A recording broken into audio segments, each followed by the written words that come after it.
Ya, ada siklusnya. Jadi jangan pernah berpikir bahwa saham itu bakal naik terus. Contoh, kalian boleh cek waktu Pani sebelum ada kasus pagar laut ya. Di 18 ke 16 itu ada broker yang jualan gede di atas. Dan itu broker retail sebenarnya. Tapi jualannya tuh bukan kayak retail, karena dia bisa punya 60 miliar jualannya, ya kan? Dalam jualan dalam 2 atau 3 hari kalau nggak salah. Nah, itu adalah warning sebenarnya. Saya tuh cut loss paling parah itu minus 84% waktu itu di saham SBAT. Berawal dari apa? Denial sebenarnya. Maret 2020 saya tuh cuma punya cash 130 juta. Nah, puji Tuhannya di bulan Oktober, November 130 jadi 1M. Dari ini yang paling perkembangannya paling pesat yang mana? Udah ketahuan. Udah. Yang mana? FCA. Iya, iya kah?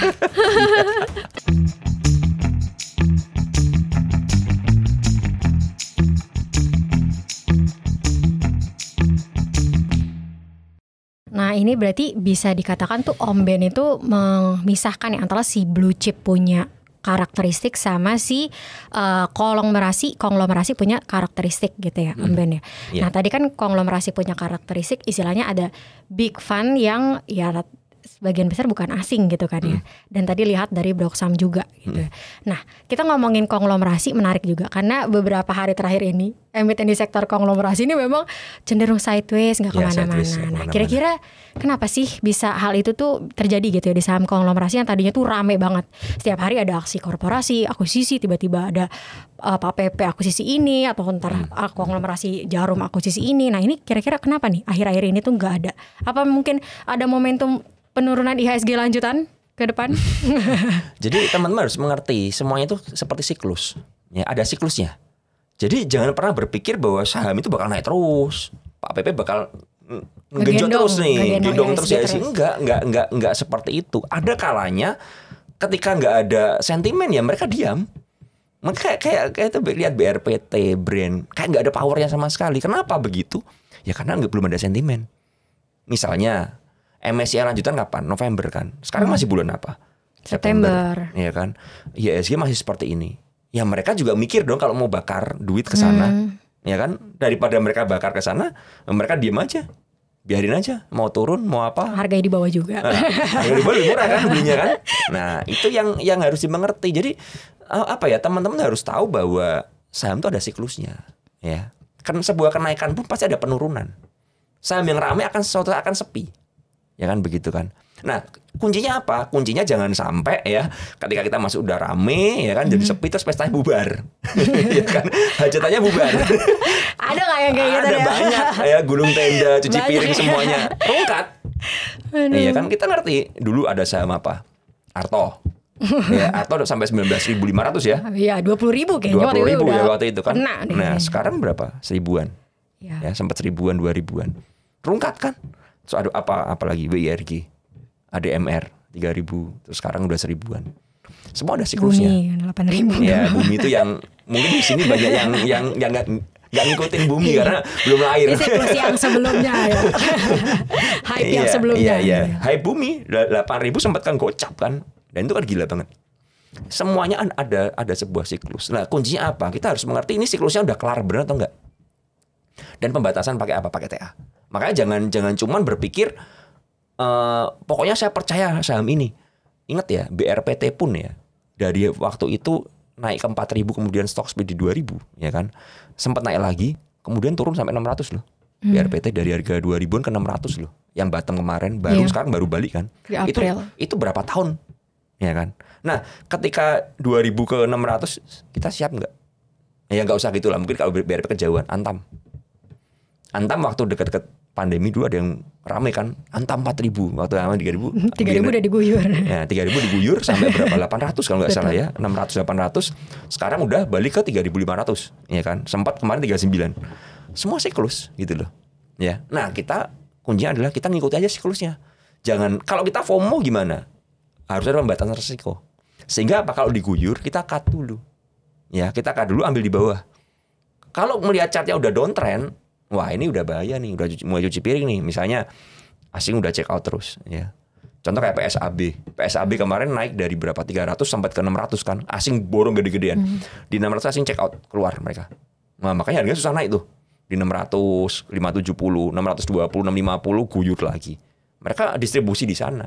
Orang yang nggak ngerti akan berpikir, oh SCAB bakal naik lanjutan nih. Nah ternyata outflow, asingnya yang naikin, asingnya udah buang. Nah itu yang harus kita sadari. Ya, dan itu kelihatan dari TA sebenarnya. TA-nya udah kelihatan, udah bahaya nih.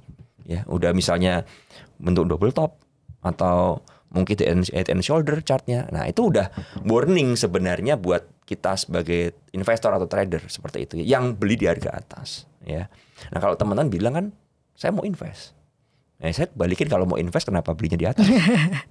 Kenapa belinya yang second liner gitu? Ya kan, satu second liner dan satu kenapa belinya di pucuk? Iya betul. Waktu harga di bawah kalian ngapain? Nah itu kan yang jadi apa ya, teman-teman di sini itu kalau kalian cek ke dalam hati kalian masing-masing, saya nggak yakin kalian benar-benar murni karena beli karena lihat fundamental atau invest. Kalian pasti ikut-ikutan. Kalau nggak mungkin lah beli di atas. Contoh Pani dari harga 1.000 ya waktu itu ke 5.000, kemudian sempat 18.000 turun ke 7.000, sekarang balik ke 14.000 ya kan. Yang beli di harga 17.000, 18.000 waktu itu yang berkata bahwa wah Pani bakal ke 25, 30 dan lain sebagainya. Nah sekarang pertanyaannya, waktu Pani di harga 7.000 kalian ngapain? Denial, nggak percaya ya kan, ngomong yang lain pom-pom gini-gini. Ketika di atas kok FOMO. Nah itu yang harus dimengerti. Jadi market ini memang siklus, dan market itu memang dirancang untuk membuat kita FOMO. Kalau nggak dirancang seperti itu, mereka nggak bisa jualan. Ya kan, bagaimana mereka bisa taking profit kalau nggak ada orang FOMO? Ya kan, jangan sampai kita jadi exit liquidity aja. Dan itu berlaku di semua market, termasuk Bitcoin dan lain sebagainya.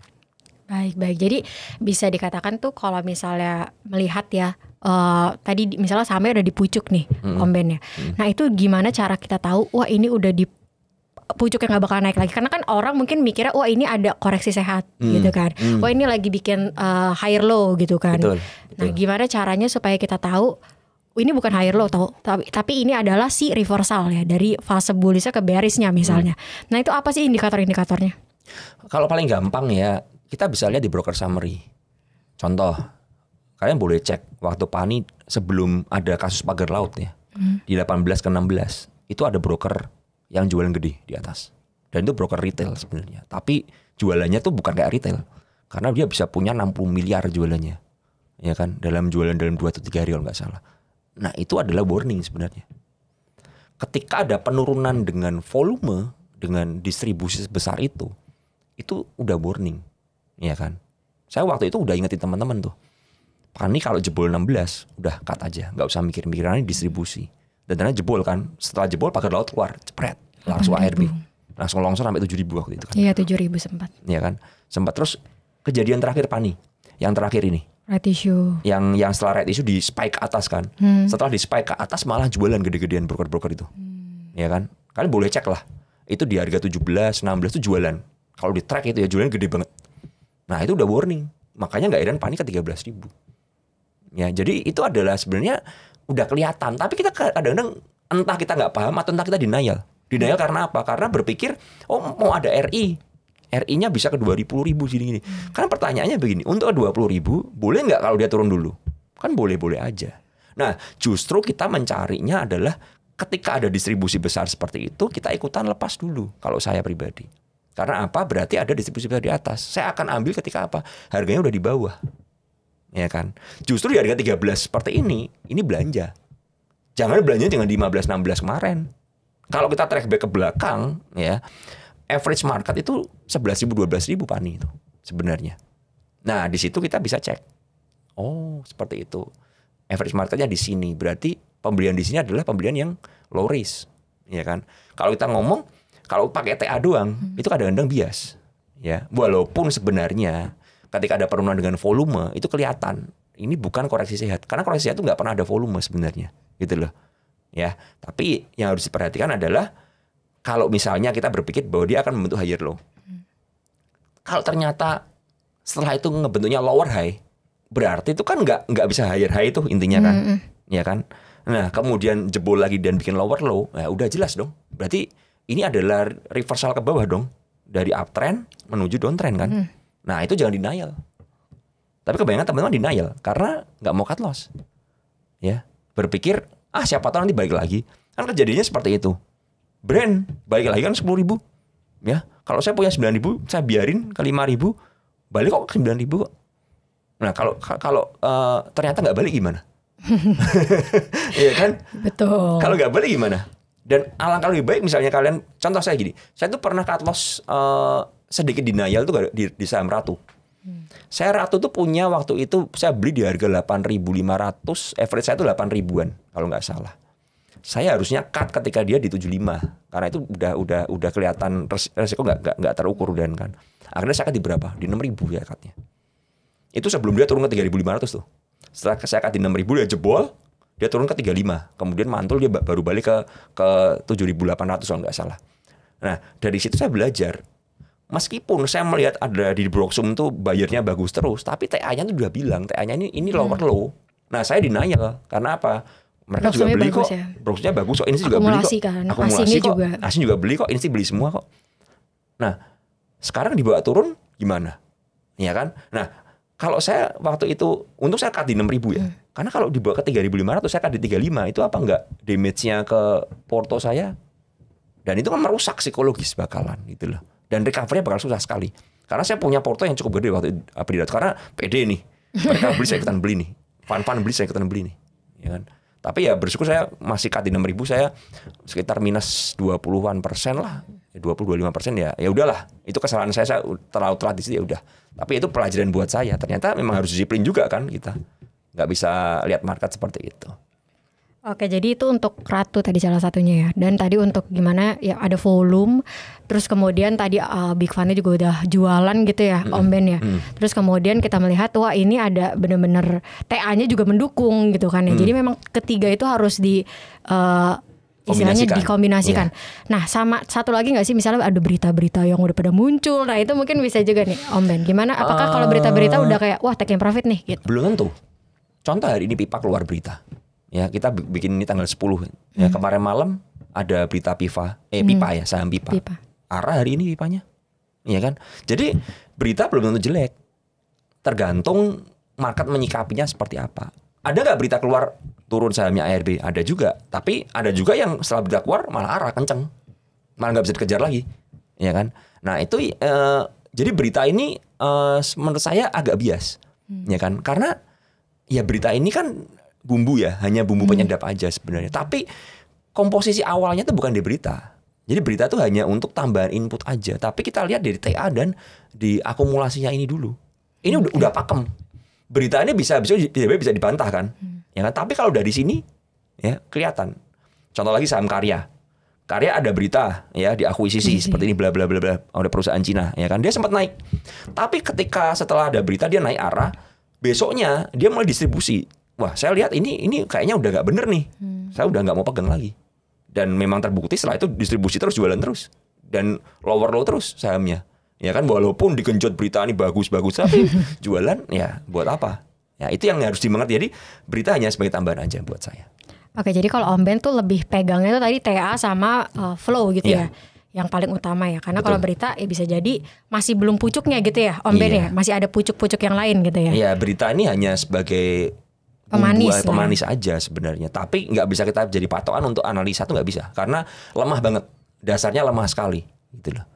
Nah ini tadi kalau Om Ben sendiri kita udah ngomongin ya tadi gimana asing tuh misalnya distribusi atau Big Fund tadi distribusi. Nah kalau Om Ben sendiri pernah gak sih kayak keguyur gitu? Mungkin bisa dikasih info juga ke teman-teman investor. Kalau kita kan tahu ya Om Ben ini kan kita lihat udah sering istilahnya win sama loss-nya tuh banyakan win-nya gitu kan dibanding loss-nya. Nah kalau misalnya dulu nih misalnya pernah gak diguyur sampai misalnya lebih dari 50% dan kira-kira psikologinya tuh keganggu gak sih? Pernah. Saya tuh cut loss paling parah itu minus 84%. Ya waktu itu di saham SBAT. Ya waktu itu. Berawal dari apa? Denial sebenarnya. Coba saya nggak denial. Saya disiplin. Saya udah cut mungkin cuma minus 10%. Ya mentok-mentok minus 15% waktu itu kan. Ya itu denial aja. Nah makanya saya belajar. Kalau saya tetap denial seperti ini ya saya nggak bisa bertahan di market pasti. Karena bakal rusak mentalnya. Dan untuk memulihkannya susah. Gitu loh. Saya masih ingat saya tuh dulu masuk saham SWAT untung nggak gede ya, untung nggak gede. Itu saya masuk itu kalau nggak salah tuh 80 juta. Duit saya tinggal 15 juta atau tinggal 14 juta kalau nggak salah. Jadi kalau waktu saya cut loss sih sampai 14 juta aja gitu loh. Itu dalam kurun waktu 2 tahun. Nah denialnya 2 tahun tuh, ya kan. Akhirnya cut loss juga kan, ngeyelnya cut loss juga. Tapi kan. habis cut loss makin turun nggak? Turun. Sekarang nggak tahu sahamnya kemana. Sekarang gocap atau suspend nggak tahu. Aduh, jadi ya tadi 80% jadi pengalaman ya. Tapi waktu itu kena mental nggak, Om Ben? Ya sedikit kena mental sebenarnya. Cuman waktu itu saya hanya mertawakan diri saya, ini bodoh nih orang ini bodoh sekali. Nah, tapi dari situ saya belajar ya, saya belajar bagaimana saya tidak melakukan itu lagi. Ya kan? Kalau Ratu saya denial, mati saya beneran di Ratu karena saya gede banget porsinya. Itu waktu saya cut loss itu aja udah hilang mobil. Kalau saya cut loss di bawah hilang apartemen kali itu. makanya dari situ saya belajar, saya selalu mengajarkan buat teman-teman, disiplin cut loss itu nggak pernah salah.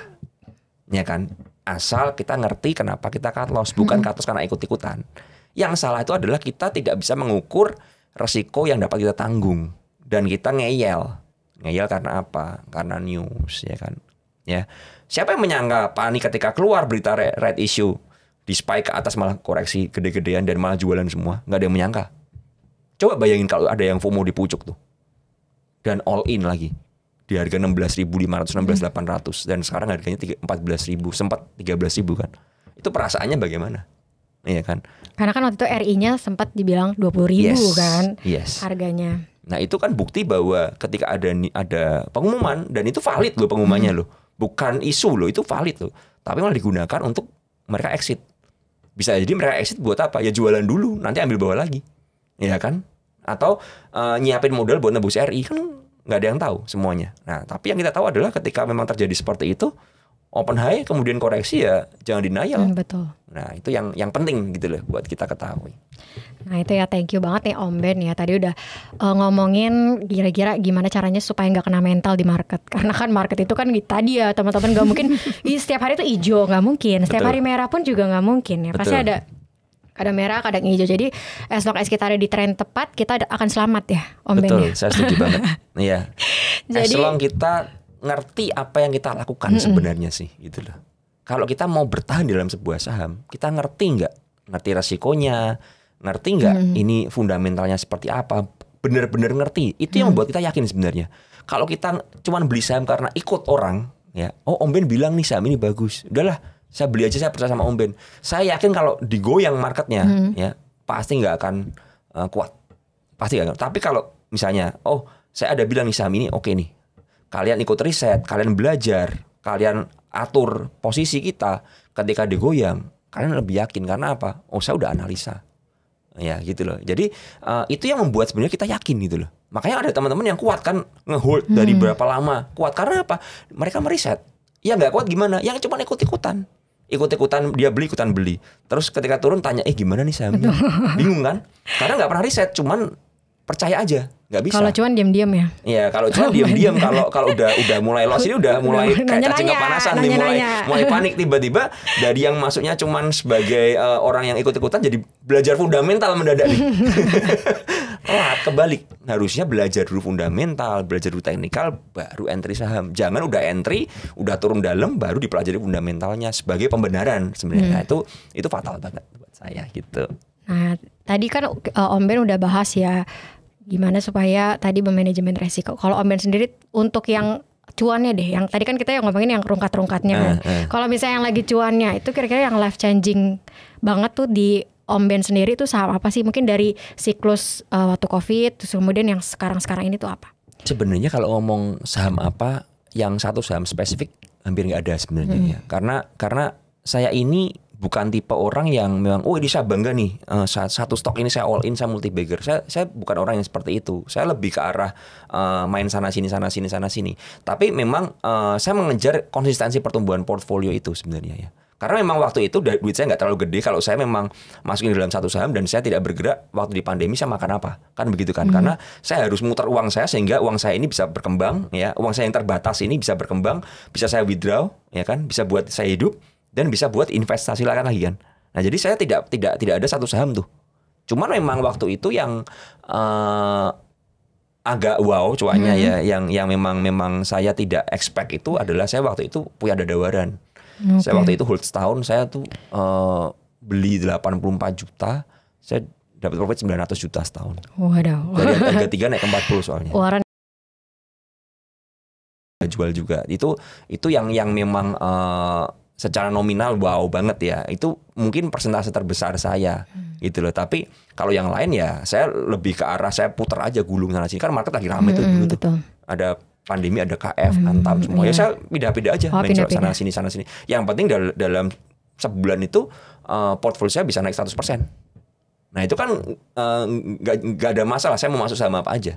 Waktu itu saya masih ingat bulan Maret 2020, saya itu cuma punya cash 130 juta. 130 juta ya. Dan itu pun udah saya habis cut loss semua, itu sisa duit. Yang duit itu nggak bisa ditarik lagi ya intinya. Karena kalau ditarik lagi semakin habis, saya tidak punya tabungan. Jadi benar-benar 130 itu adalah uang satu-satunya tuh waktu itu. Nah itu gimana caranya ya supaya berkembang dan bisa kasih saya makan ya selama bulanan itu. Ya udah saya putar di saham terus. Nah puji Tuhannya di bulan Oktober, November 130 jadi 1M. Saya punya 1M pertama di saham itu waktu itu. Oktober, November 2020. Itu berarti sama nano-nano ya muter ya? Nano-nano, saya puterin semuanya. Dari 1M itu, 1 bulan lagi Novembernya saya 1M lagi tuh saya. Desember 1M lagi. Ya, 3 kali lipat lah. Nah, jadi saya di awal tahun di Januari 2021 uang saya 130 juta udah jadi 3M-an waktu itu, 3M lebih. Itu pun udah saya tarikin terus buat hidup kan. Ya, jadi saya nggak bisa tahu apa lagi tuh. Ya, saya puterin terus, puterin. Nah dari situ itu game changing perjalanan saya di dunia investasi sebenarnya. Nah dari situ saya mulai atur sizing berkembang sana sini begitu sampai sekarang. Jadi puluhan kali lipat lah kalau dari 130 tadi ya Om Ben ya. Nah kalau misalnya sekarang ini deh, kan tadi yang kemarin. Kalau yang sekarang sahamnya juga masih nano-nano. Saya kalau jujur tanya sekarang, saya itu bagi beberapa porto, ya kan karena memang udah puji Tuhan udah dapat lumayan duitnya kan, ya saya bagi-bagi di beberapa porto, di beberapa sekuritas. Ya sekuritas A ini saya pakai untuk saham khusus trading, ya trading harian. Yang ini sekuritas B untuk invest, ya untuk swing, ya termasuk yang saya ada Inet itu. Saya nggak pernah liatin, karena saya sering bilang kalau saya liatin pasti saya akan tergoda. Makanya saya masukin ke satu porto yang saya nggak lihat. Udah, saya yakin, oke, saya belinya nyicil, saya tutup mata. Nah, itu saya ada lagi satu porto untuk main FCA. Aduh, nah, FCA aja beda sendiri ya. Tujuannya apa? Supaya saya nggak nyampur. Dan saya pengen ngerti nih dari ini yang paling perkembangannya paling pesat yang mana? Udah ketahuan. Sudah. Yang mana? FCA. Iya kah? FCA itu saya bisa gain bulan lalu itu berapa ya? Karena kan orang pada takut FCA itu. Saham-saham FCA. Saya menemukan caranya asik FCA ini. FCA dan saya udah jelasin beberapa kali waktu itu. FCA yang di bawah 50 itu yang kategori 1 itu saya udah pilihin semua, saya sortirin, saya beli.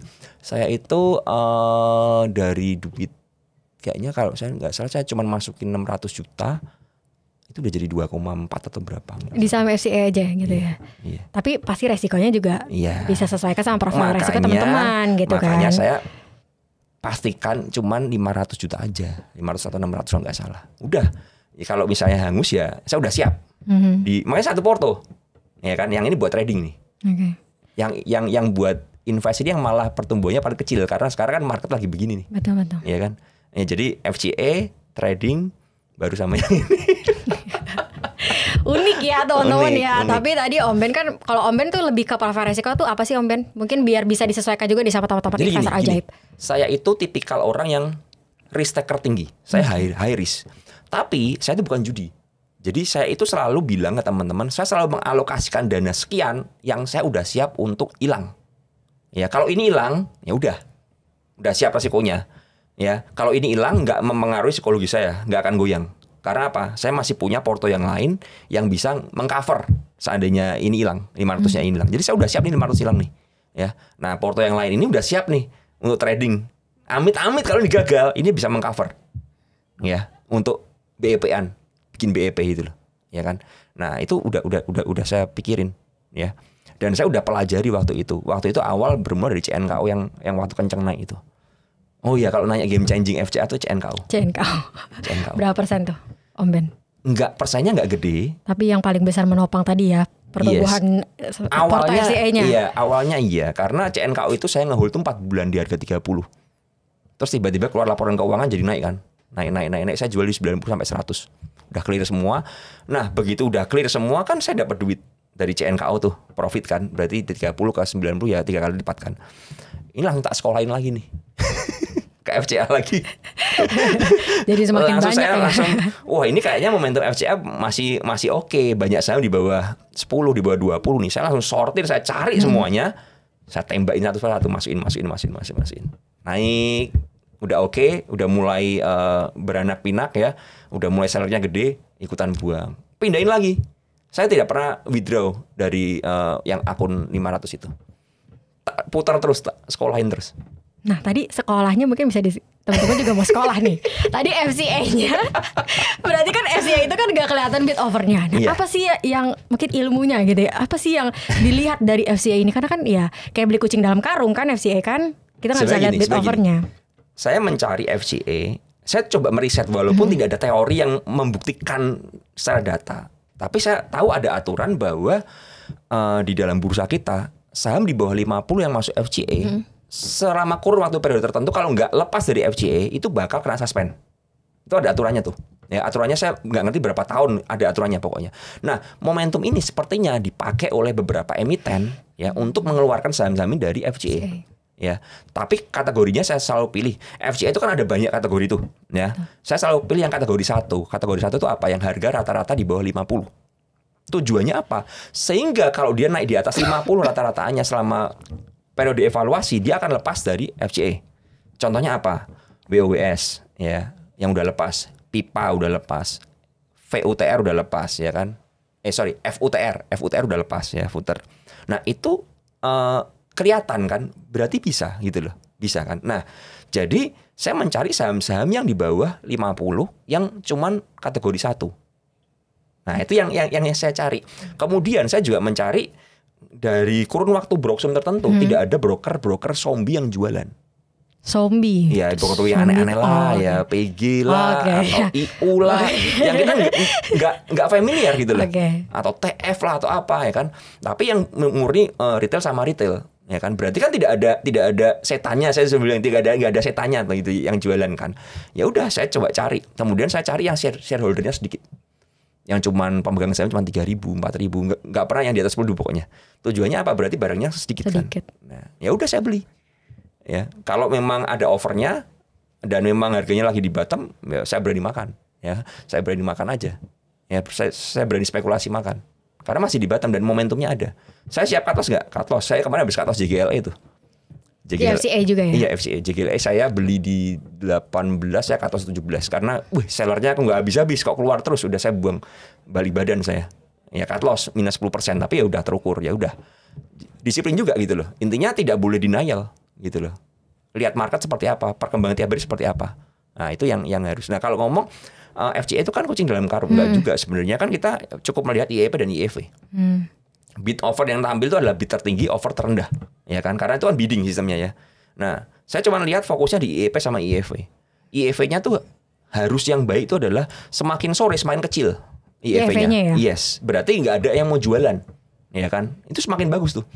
Biasanya yang paling gede di sesi pertama jam 9 sampai jam 9.55 itu paling gede. Kemudian mulai jam 10, jam 11. Nah, itu mulai menyusut pelan-pelan. IEV-nya udah kecil. Nah, mulai kecil. Nah, kalau udah mulai kecil berarti semakin kering. Nah, ini semakin oke nih, semakin pede. Tapi kalau misalnya sesi 1 ada yang jualan 50.000 lot. Sesi 2 ada lagi 50.000 lot. Sesi 3 50. Nah, ini bahaya. Berarti ada yang nyicil buang terus. Nah, ada setannya berarti. Gitu. Nah, itu sebagai warning biasanya. Ini berarti ada setannya nih. Setannya pintar nih, jualannya nyicil nih. Lama-lama yang beli disuapin terus mabok kan. Lama muntah kan. Keguyur. Ya, keguyur makanya. Nah, itu yang jadi pertimbangan. Jadi FCA pun saya punya strategi gitu loh. Saya punya strategi dan saya ngerti apa yang saya lakukan. Sehingga saya yakin gitu loh. Ya memang kenyataannya FCA ini adalah penopang porto saya beberapa bulan terakhir gitu. Karena market lagi jelek kan. Paling saham yang ramai cuma itu aja, yang Toba, Indi dan lain sebagainya. Ya, selama ada mainan ini udah saya nggak khawatir. Mau IHSG mau rontok, FCA tetap sahabat saya karena FCE nggak akan goyang kan seperti itu. Oke. Ini unik ya teman-teman. Ternyata Om Ben ini yang main saham FCE gitu, yang invest di saham FCE ya. Kita lihat tadi kita udah sekolah kilat juga kan. Ini spill juga tadi tuh gimana caranya supaya bisa cuan di saham FCE. Dan tadi balik lagi, Om Ben itu tadi profil resikonya high risk ya, Om. Jadi ya teman-teman harus sesuaikan juga tadi sama profil resiko teman-teman. Gak kerasa Om Ben kita udah ngomong panjang banget gitu ya. Nah mungkin Om Ben bisa langsung kasih closing statement nih gimana semua mungkin buat teman-teman ya supaya nggak panik ya di saat marketnya turun dan juga nggak terlalu greed di saat marketnya tuh udah lagi di peaknya kayak kemarin IHSG di 8.000 gitu misalnya. Ya kuncinya adalah simpel sih. Kuncinya adalah kita mengerti apa yang kita lakukan. Udah gitu aja. Nah untuk mengerti bagaimana ya belajar seperti di podcast seperti ini, ada di YouTube, ada di macam-macam kita bisa belajar ya. Yang penting kita belajar ya. Kemudian kita mengerti apa yang kita lakukan. Kayak saya tadi, saya berani di FCE karena saya mengerti apa yang saya lakukan. Dengan resiko-resiko yang udah saya pertimbangkan, dengan dana sekian yang udah saya ukur semuanya ya. Dan buat saya pribadi ya, setiap hari saya bangun menghadapi market ini seperti main game strategi. Antara saya menang atau saya ditembak musuh, udah gitu aja. Jadi ini benar-benar main strategi semua ya. Nah itu kalau udah kalian mengerti semuanya ya kalian nggak akan panik. Mau market seperti apa kita harus udah ada plan A, plan B, plan C ya kan. Kalau seandainya nih besok amit-amit marketnya crash lagi, plannya bagaimana? Itu udah ada, harus udah ngerti ya. Plan B-nya apa? Plan B kalau misalnya marketnya naik, mau averaging up ya apa mau TP, nah itu udah ada semuanya. Nah itu akan bisa kalian pahami kalau apa? Kalau kita belajar analisa. Ya, analisa macam-macam, mau fundamental, teknikal, mau bedah broksum, mau lihat secara barang kering dan lain sebagainya, hitung barang dan lain sebagainya, itu semuanya ada. Ya, tergantung kita melatih diri kita setiap harinya, dan itu memang butuh proses. Ya, dan percayalah, di setiap kali ada perubahan, ya, ada perubahan kebijakan, selalu ada berkah. Itu kuncinya. Jadi kalau misalnya ada reshuffle menteri keuangan ganti, belum tentu itu jelek semuanya. Kalau kita bisa menemukannya, kita bisa berkah. Zaman dulu FCE dihujat habis-habisan, bener nggak? Betul. Iya kan? Pada takut orang. Pada takut kan? Tapi ternyata saya bisa membalikannya jadi berkah buat saya untuk menaikkan porto saya, ya kan? Kuncinya apa? Jangan lihat yang negatif terus, ya. Lihat, oh dengan adanya kebijakan seperti ini, cara dapat profit gimana nih? Mulai dipikir. Karena kita nggak bisa rubah kebijakan. Yang bisa kita rubah apa? Yang kita bisa rubah adalah respon kita menghadapinya, ya kan? Nah itu yang harus dilihat. Makanya buat saya pribadi ya, tetap open minded. Belajar terus, berkembang terus. Market itu cepat sekali dan dinamis sekali. Dan market itu cuma kasih duit buat orang-orang yang bisa adjust di market. Nah gitu aja. Kalau kalian nggak mau adjust, ya ketinggalan. Thank you banget Om Ben. Kita hari ini udah sekolah ya, teman-teman sekolah kilat lah sama Om Ben ya. Pasti banyak banget tadi yang bisa teman-teman ambil gitu ya di Cuan Talks kita hari ini. Thank you banget Om Ben udah main ke Ajaib Investasi Sekuritas. Sampai jumpa ya teman-teman semuanya di acara Cuan Talks selanjutnya. Tetap disclaimer, sesuaikan sama profil resiko teman-teman dan sesuaikan sama time frame atau trading plan dan juga trading investasi teman-teman, time frame-nya itu berapa lama. Nah kira-kira itu aja dari saya. Sampai jumpa di Cuan Talks selanjutnya. Bye. Ajaib semua bisa.